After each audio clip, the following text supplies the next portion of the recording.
My name is John Quinones, and I'm with ABC News. What did you think of what you heard here? I didn't hear anything racist. He told her he wouldn't serve her. Well, he can say he wouldn't serve you if you come in here barefooted without a shirt on. But she wasn't barefoot or without a shirt on. Well, she wasn't dressed right. What do you mean? If I was running a place, I'd do the same thing. You wouldn't let Muslims shop at your store? I sure wouldn't. We never expected customers to be so candid. How do I know you don't have a bomb in there? Watch what happens this time when, once again, our Muslim woman is denied service. This is not right. And again leaves. I mean, we reserve the right to not serve. That's right. Certain kind. That's right. That's, you know, I appreciate saying that. I think that's the first time I've ever seen that. He not only commends the man behind the counter for his discriminatory behavior, but he gives him the thumbs up, not once, but twice, Good job. All right. as he leaves. Can I talk to you, sir, for a second? But when I approach, So we're with ABC News. there is no thumbs up for me. We staged a little experiment in there to see how people would react to that kind of attitude. You're not an American. I am an American. That man took it a bit farther, telling me I'm not an American. He was threatened. Jack DeVideo is a social psychologist at Yale University. So when we as Americans feel threatened from the outside, we're going to define ourselves in very rigid fashions. Either you're with me, and if you're not really one of me, then you must be somebody else who's against me. The young woman in our experiment is an actor, but for this woman, discrimination is all too real. Nahaya Javed helped us design our experiment. Although born in Chicago, she says she's constantly characterized by fellow Americans as the enemy. They always start off with, you're a terrorist, a Osama lover, towel head, camel jockey, on and on. While attending college in Texas, she says she continually suffered verbal abuse and has even been physically attacked just because she's Muslim. They assume I'm not from here, and if I tell them I'm American, they're like, no, you're not. Just because you were born here doesn't make you American. And I'm like, so what makes you American? It's a daily battle. Mm-hmm. And I don't feel like living in America, I should have to fight this battle. Meanwhile, back at the bakery, our actor is at it again. But how do I know you're not a terrorist? Terrorists look like you.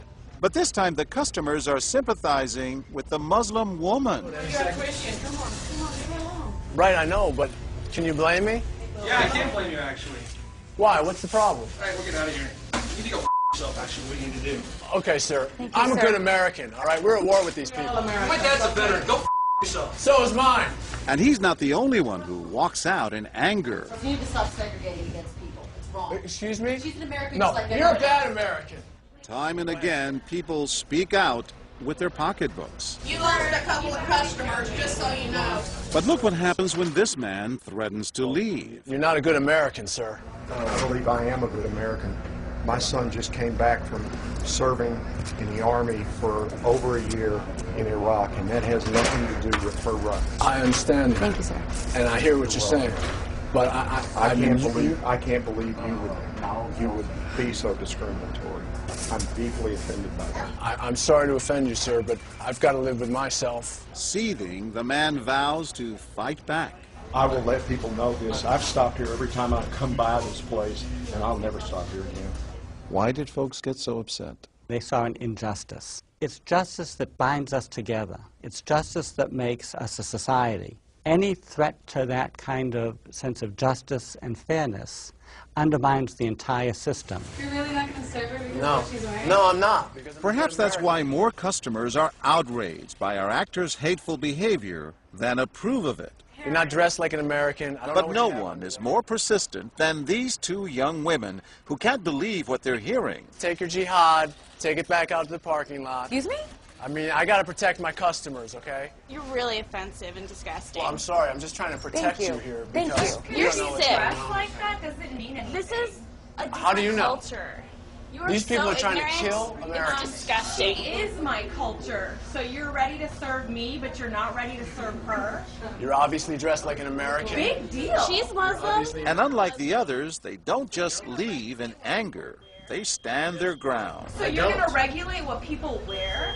Yes, because I believe you the the degree manager? of... No, I'm not the manager. Can I speak to your manager? I'm John Quinones with ABC News. It's only when we catch up with our heroines that they finally let their guards down. I'm with my friend who's, Muslim, and it's, I've just seen how people treat them differently, and it really hurts me.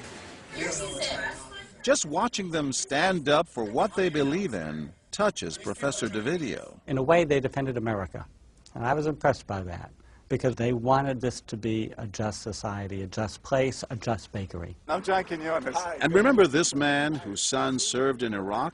He's also moved to tears. Every person deserves to be treated with respect and dignity.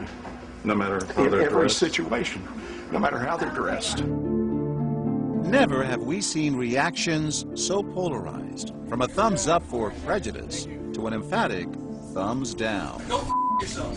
Two different Americas, both convinced they're patriotic.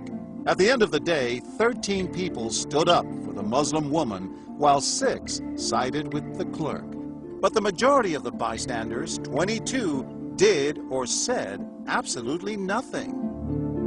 That's what's most frightening to Muslims like Nahaya, who was watching our experiment. In fact, so frightening that they often avoid going out by themselves. It's really sad because I'm old enough to be able to do things by myself. I shouldn't need a chaperone all the time. But that one time that I'm alone and something bad might happen, I'd rather be safe than sorry. Hi, I'm Nahaya. It's no wonder this young woman was so moved by the people who came forward to protect a stranger who just happens to be Muslim. Thank you so much for what you did, and I wish more people would do these type of things. And I do too. It would make my life a lot easier. I'll go with you.